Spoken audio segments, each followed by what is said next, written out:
When I first read the script, I was wondering why it was a timely piece. I had to think about it a little bit.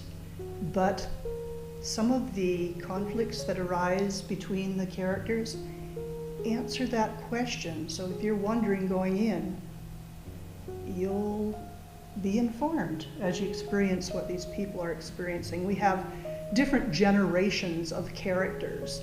We have a woman who lost her son 20 years ago. We have someone who knew her son 20 years ago. And we have a much younger, well, two much younger characters who perhaps have the perspective of younger members of our audience.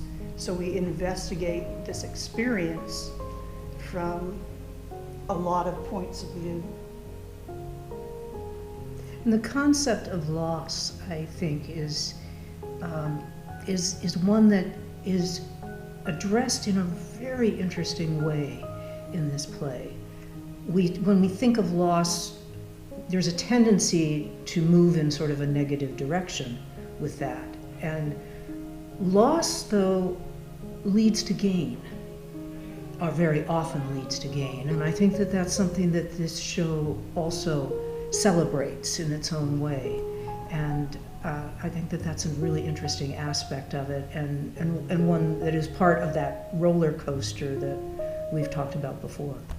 I mean, there are literally 4 generations of voices that are being expressed throughout this show, revolving around, a grab bag of extremely different but relevant and necessary issues that need their voices told from each perspective to help gain an ultimate understanding of exactly what's both happened and still happening. One of the wonderful things about this show too is when you experience the tension surrounding some of these losses and some of these sad events from the past, one of the best survival tools we have as human race is humor, and there's a lot of that in this show too.